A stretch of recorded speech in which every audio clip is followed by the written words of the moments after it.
सवान या निशान से रहिला, कोनो हो बात हम मुँह पे कहिला।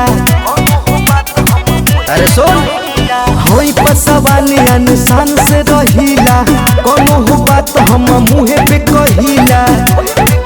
जेने चलब तू ओनिए रुका जाइबा, तपस्वान जिस लगब ठोका जाइबा। जेने चलब तू ओनिए रुका जाइबा, पसवान जिस लगब ठोका जाइबा। जेने चलब तू ओनिए रुका जाइबा।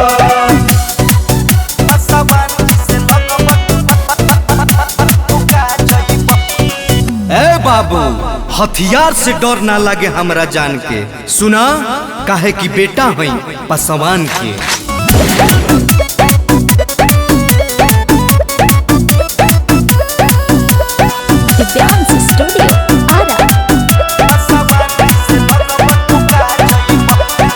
बोलिले कम काम करिले ज्यादा, ढेर लोग के देखते परान होला आधा।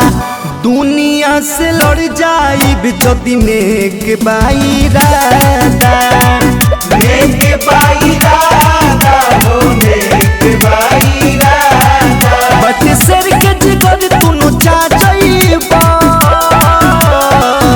तपस्वान जिस लगब ठोका जाइबा।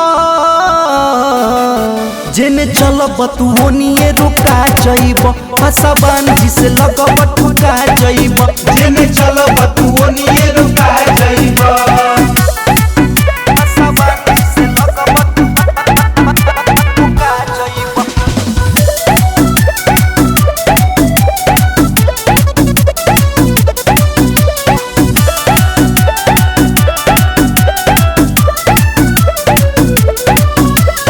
राहु के लाल होई करिले ई बात, अगिया से खेले के बड़ुए हुआ आदत।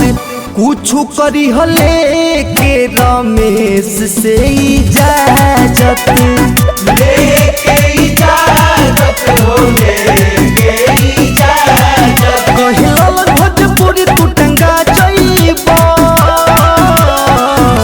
तपस्वान जिस लगब ठोका जाइबा।